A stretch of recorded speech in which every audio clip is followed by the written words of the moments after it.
Apa yang kita yakini itulah yang terwujud.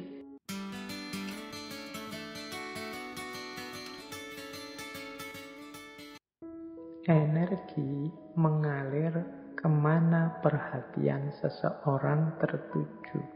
Mengapa sih meyakini the law of attraction? Apa yang kita yakini itulah yang terwujud.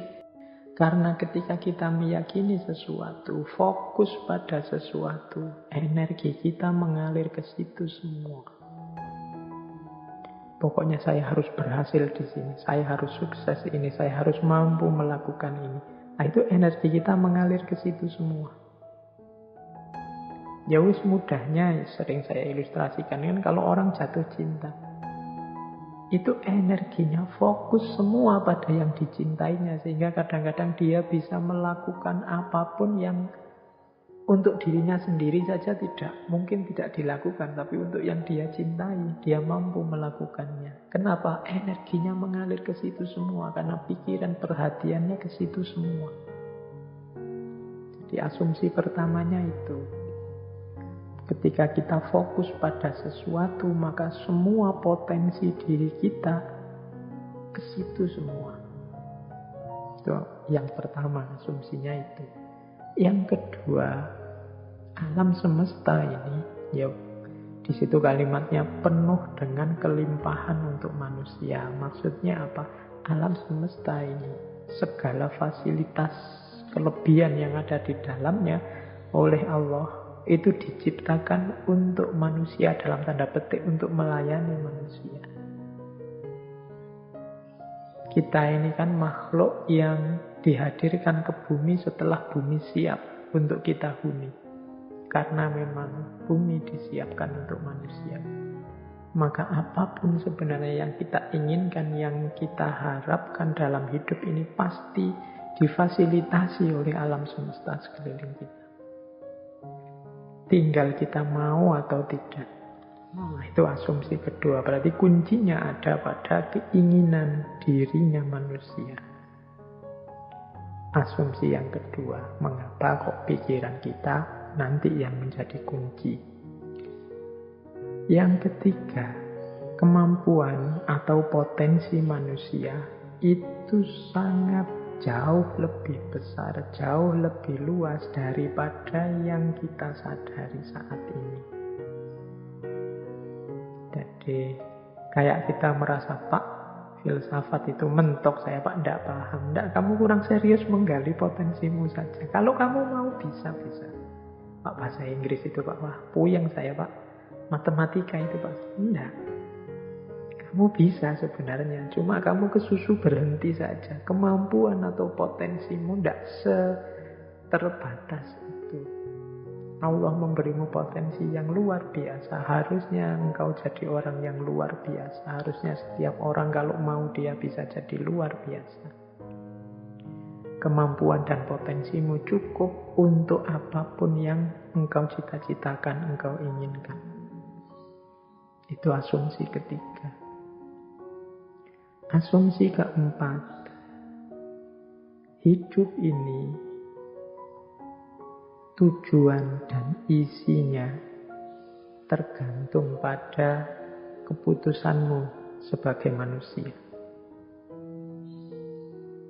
Jadi kita ini, kalau bahasanya agama, kita ini khalifahnya. Wajahnya hidup ini tergantung kita. Termasuk hidup kita ini ingin jadi apa, ingin seperti apa. Kuncinya di kita sendiri. Dan pilihan-pilihan hidup itu tidak terbatas. Pak, saya ini anak desa, bapak saya cuma tani, berarti ya cita-cita paling tinggi paling saya bisa itu. Enggak ya, kalau kamu matok serendah itu cita-citamu, ya enggak jauh-jauh dari situ. Panjang setinggi mungkin. Pilihan banyak, enggak terbatas. Wawasanmu harus luas. Jadi pilihan hidup itu banyak, silahkan engkau pilih. Kuncinya ada pada dirimu sendiri. Engkaulah yang menciptakan kehidupanmu. Jadi rentetan asumsi ini, energi itu mengalir, fokusmu kemana tertuju. Kalau engkau fokus hanya pada hal-hal itu yang sepele-sepele, yang biasa-biasa saja, ya hidupmu akan terbentuk secara sepele dan biasa-biasa saja. Tapi kalau engkau fokus pada hal-hal besar yang luar biasa, ya hidupmu akan terbentuk secara luar biasa. Jangan takut, alam semesta pasti menyediakan semua fasilitas yang engkau butuhkan. Kuncinya hanya ada pada dirimu, mau atau tidak, siap menggali kemampuanmu sendiri atau tidak, berani memilih, memutuskan atau tidak. Apapun yang engkau putuskan, engkau pasti mampu mewujudkan dan alam semesta akan membantumu dan energimu akan fokus ke sana untuk melahirkan. Ini asumsinya dari the law of attraction. Nah, sekarang prosesnya 6 langkah menuju the law of attraction tadi. Caranya bagaimana sih Pak? Biar yang saya inginkan kemudian benar-benar terwujud. Biar yang tadi saya niati akan saya wujudkan benar-benar hasil. Nah, ini ada 6 step, yakni dari berbagai sumber tentang the law of attraction. Yang pertama adalah mintalah apa yang engkau inginkan. Kalau dalam agama minta ini kemudian wujudnya jadi doa.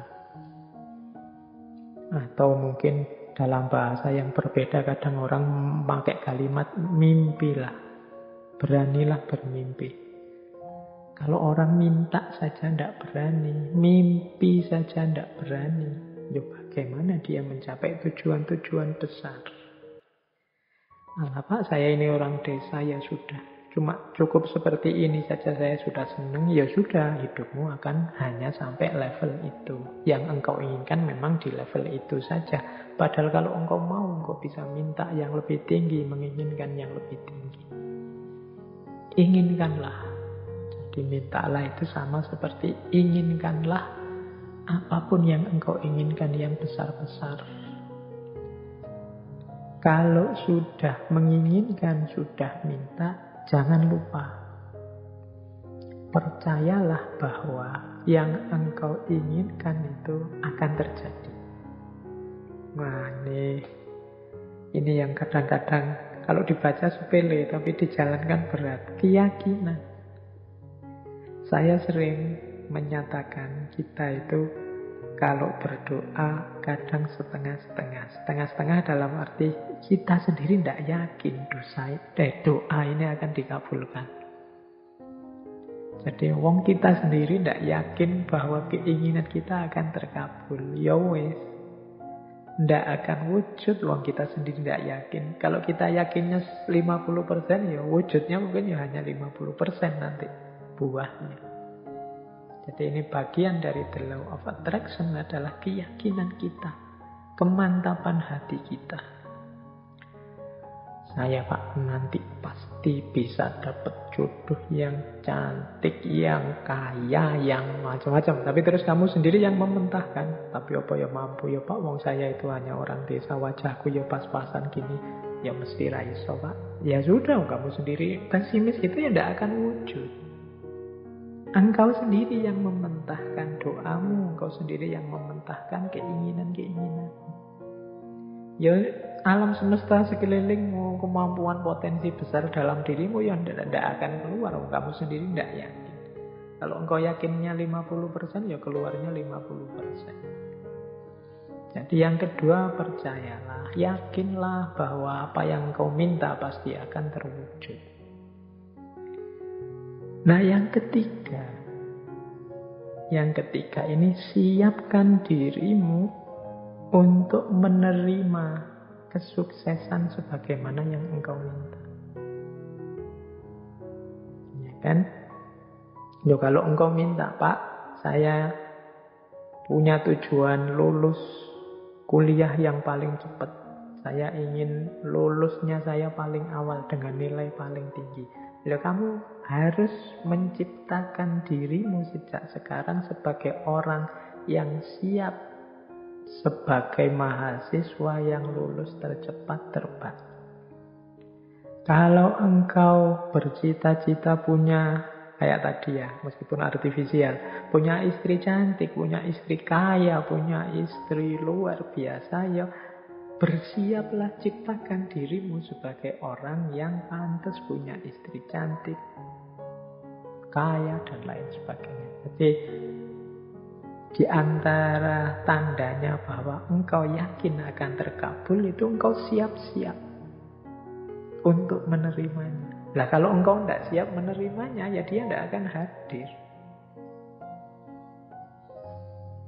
Siapkan lahir batinmu untuk menerima anugerah terkabulnya doa. Tapi kalau engkau tidak siap lahir batin, itu ibaratnya wadah. Kalau engkau minta diberi air, misalnya, ya siapkan mangkok yang bisa menampung air. Kalau engkau minta diberi beras, ya siapkan kantong yang bisa menampung beras, kan itu. Nah, kalau engkau tidak siapkan kantongnya, tidak siapkan mangkoknya, air dan beras itu mau ditaruh di mana, ya dia akan lewat begitu saja dalam hidup.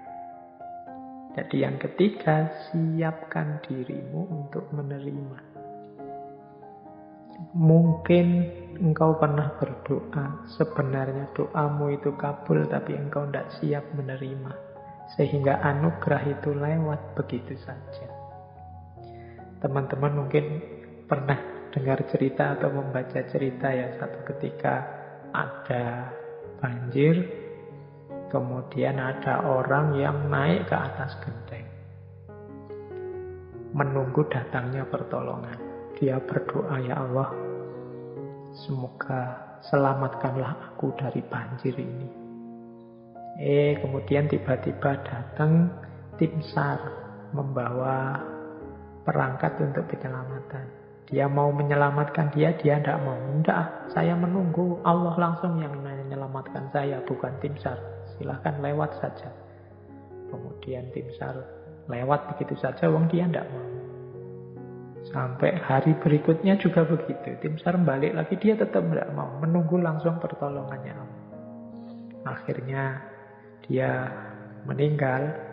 Dia tidak cepat-cepat ditulungi.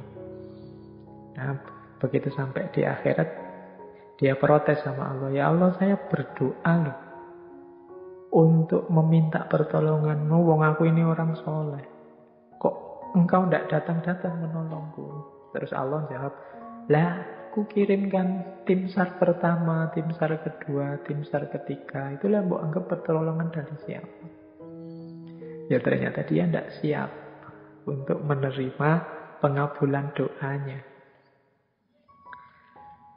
Baik, yaitu ilustrasi kasarnya. Yang ketiga, bersiaplah tadi yang menerima terkabulnya doa.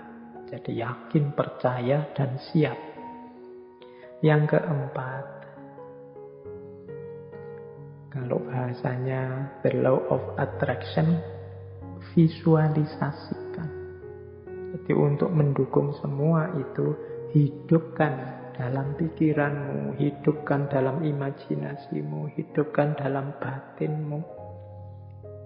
Ketika doa itu dikabulkan terus menerus. Jadi bayangkan keberhasilan itu dalam pikiranmu. Jadi ini untuk membantu fokus tadi. Kalau dalam agama seandainya berdoa, ya untuk membantu biar doanya lebih mantap sepenuh hati. Itu hadirkan keberhasilan yang engkau inginkan dalam pikiranmu, dalam imajinasimu. Terus yang kelima, jadi visualisasikan. Yang kelima, bersyukurlah terhadap apa yang engkau miliki saat ini. Nah, yang kelima ini sehubungan dengan situasimu saat ini, syukurilah. Kalau bahasanya agama, kalau engkau bersyukur, ya nanti akan ditambah. La in syakartum la azidannakum. Jadi kalau engkau bersyukur, aku tambah. Orang yang menerima situasi hari ini adalah orang yang siap untuk menerima anugerah selanjutnya. Tapi orang yang tidak terima situasi hari ini, ya dia tidak akan bisa menerima anugerah selanjutnya. Wong dia masih belum puas dengan situasi hari ini. Berarti dia kan masih sibuk dengan yang saat ini. Hidup itu kan, kalau bahasa Al-Quran, fa'idha farohta fansob, kalau sudah tuntas ini ganti yang selanjutnya. Kalau kita sudah puas dengan yang sekarang, berarti kita siap menjemput yang selanjutnya. Kalau kita menerima anugerah-anugerah hari ini, berarti kita siap untuk ditambah lagi anugerah selanjutnya. Kalau kita masih belum puas dengan yang sekarang, ya tidak akan ditambah, wong kita belum puas. Yang sekarang berarti belum beres. Masih kita keluhkan, masih kita komplain, masih kita protes. Jadi yang kelima, jadilah pribadi yang bersyukur. Jadi pribadi yang tidak mudah mengeluh, pribadi yang tidak komplain melulu. Jadi saya terima ya Allah situasi hari ini. Mungkin ini karena perbuatan-perbuatanku. Mungkin ada yang baik, ada yang buruk tadi ya. The law of cause and effect itu. Saya syukuri yang baik-baik. Dan aku mohon selanjutnya berikan aku. Nah, itu namanya siap menerima anugerah selanjutnya. Dan yang terakhir, untuk mencapai tujuan dari yang kita inginkan, menurut the law of attraction tadi, rencanakan dan usahakan langkah-langkah untuk menarik apa yang engkau inginkan. Orang yang pikirannya fokus pada keinginannya, sangat serius pada cita-citanya, itu pasti dia tidak diam saja. Jadi kelihatan. Jadi bukan orang yang minta terus tidur. Jadi dia minta, kalau memang benar-benar ingin terwujud, ya dia akan punya aksi-aksi, punya tindakan-tindakan, baik tindakan-tindakan untuk mewujudkan maupun tindakan-tindakan untuk bersiap menerima hasilnya. Jadi di yang terakhir ini sebenarnya sifatnya otomatis. Kalau kita sedang sangat cinta dengan seseorang misalnya, itu tanpa disuruh kan kita akan melakukan banyak hal untuk meraih cintanya. Ini sudah otomatis. Tapi kalau kita tidak terlalu cinta atau setengah-setengah, ya mungkin tidak terlalu serius juga melakukan sesuatu untuk mendapatkan cintanya. Jadi logikanya seperti itu.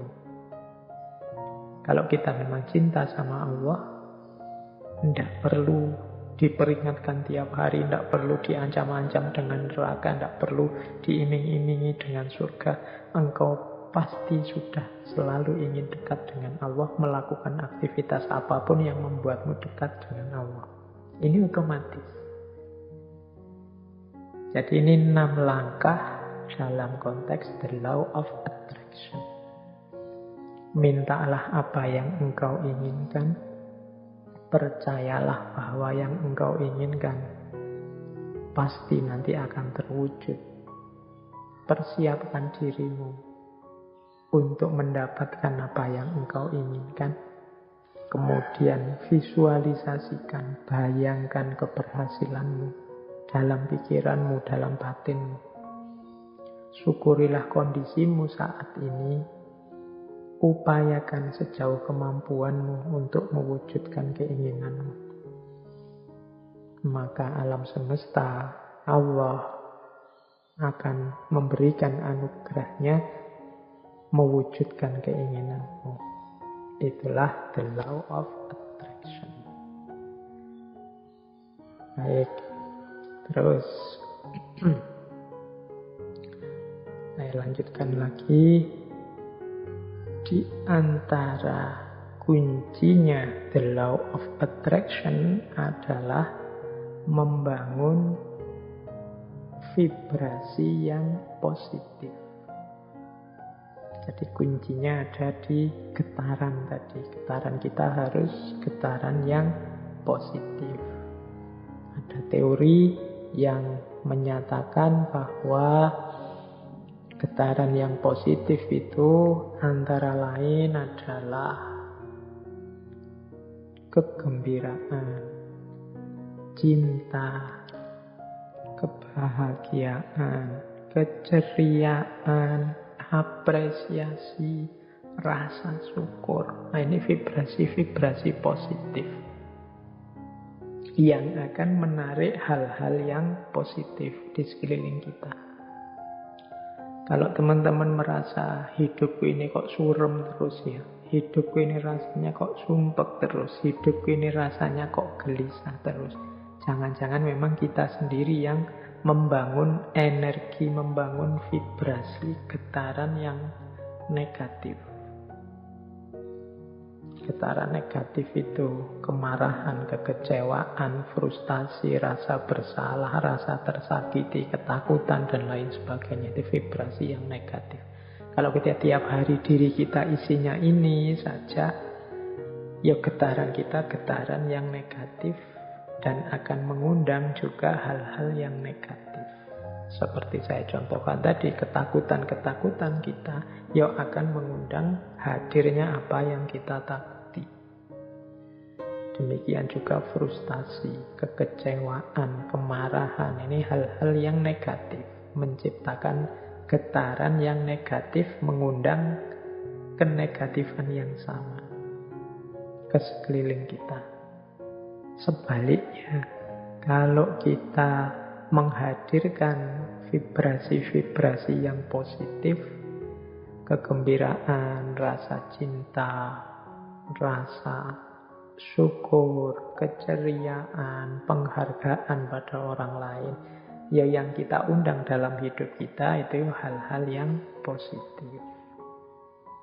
Jadi mari kita bangun vibrasi dalam diri kita ini, kita dengan vibrasi yang positif. Hari ini kita sering terjebak dalam vibrasi-vibrasi yang negatif. Mungkin karena isi pikiran kita banyak berkutat dengan hal-hal yang negatif. Atau kita terseret, terdorong oleh negativitas-negativitas di sekeliling kita. Kemarahan, kekecewaan, kegeraman, kejengkelan, ketakutan, rasa tersakiti, ini vibrasi-vibrasi yang negatif. Mari latihan untuk membersihkan ini semua. Saya sering menyampaikan Allah itu menginginkan kehidupan kita di dunia ini kehidupan yang bahagia. Maka marilah kita hidup dengan bahagia. Caranya apa? Yuk kita hadirkan kebahagiaan itu pertama-tama dalam diri kita. Kita tunjukkan rasa syukur kita terhadap aneka anugerahnya Allah selama ini. Ini akan memunculkan hal-hal yang positif dalam diri kita. Baik, kita lanjutkan.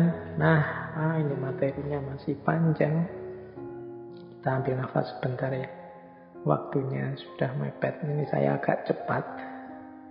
Jadi saya membawa beberapa paket wisdom.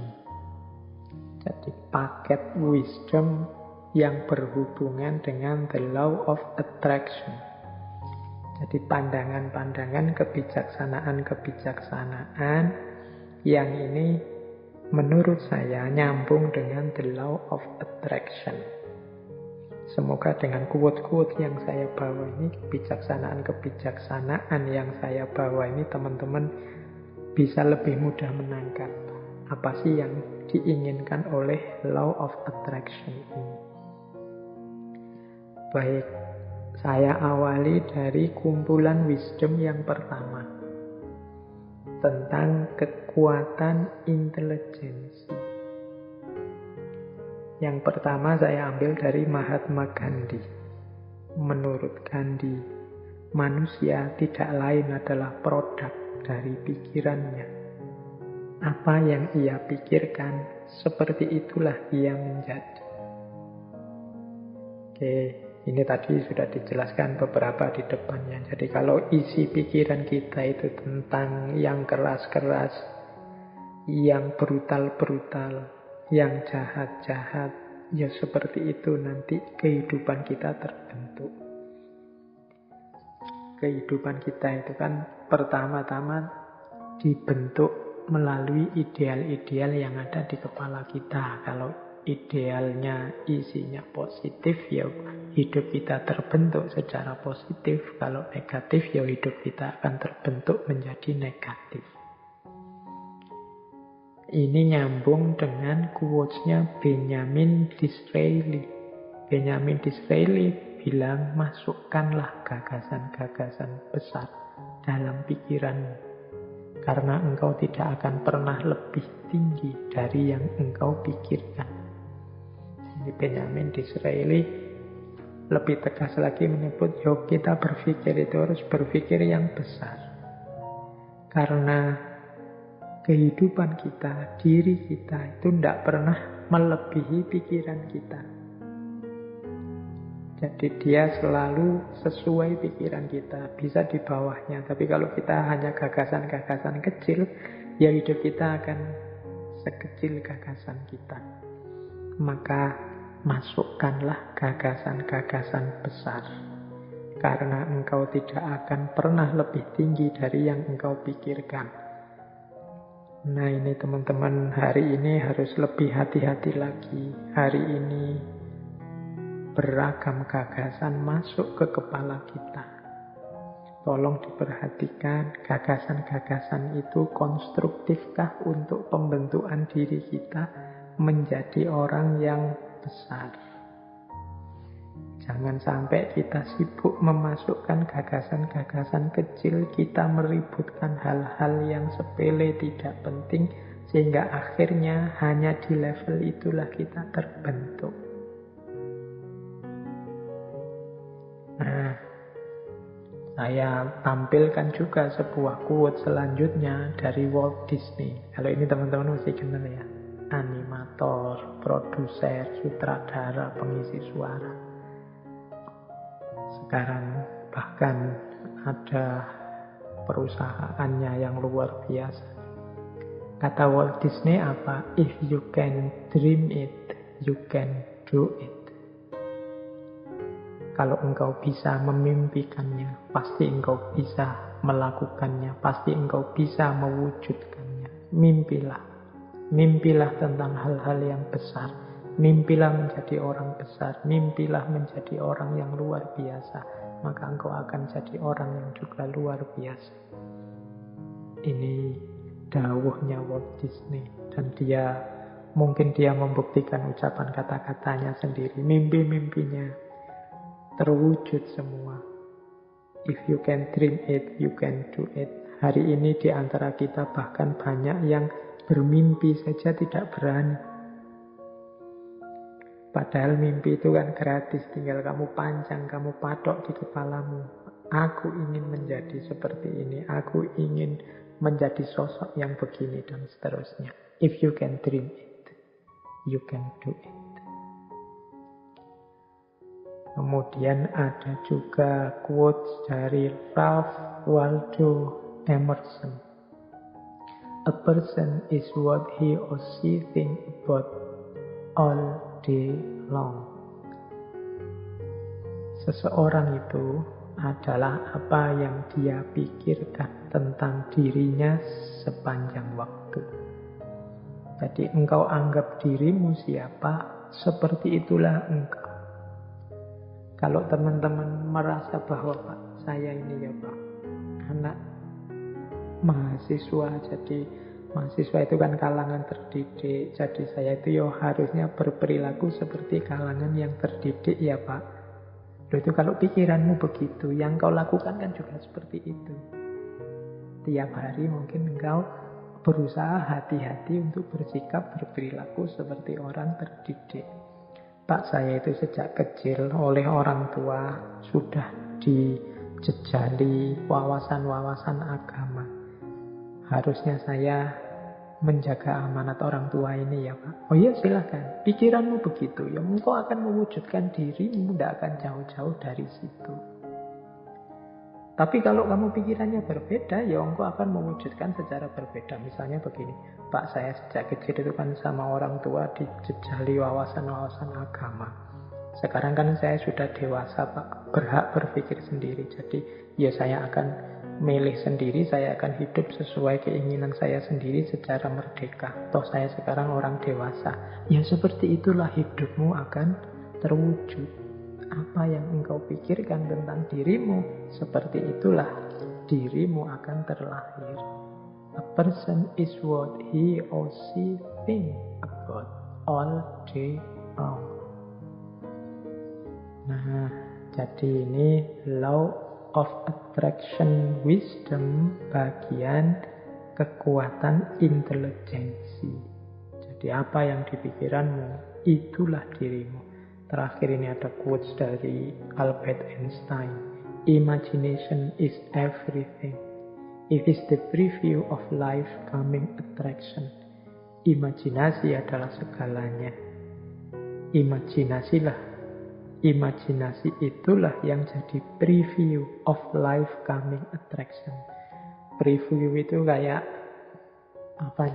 pertunjukan awalnya. Seperti ini loh nanti yang terjadi, itu imajinasi. Kemajuan-kemajuan manusia hari ini hampir semua itu kan diawali dari imajinasi. Pesawat terbang, kapal laut, kemudian apapun produknya manusia itu kan awalnya kan imajinasi. Gimana ya manusia bisa nyebrang air tidak tenggelam tanpa harus jadi wali dulu. Nek wali ya tinggal jalan. Tapi ini bisa nyebrang sungai, bisa terbang di atas awan. Itu kan awalnya hanya imajinasi. Tapi karena keseriusan dan kedahsyatan potensi manusia, juga fasilitas-fasilitas yang diberikan alam, yang semula imajinasi akhirnya mewujud dalam realita. Maka katanya Albert Einstein, imagination is everything. It is the preview of life coming attraction. Jadi imajinasi yang muncul di kepala kita, mungkin di kepala para ilmuwan, orang-orang pintar, itu adalah preview dari apa yang nanti akan benar-benar ada.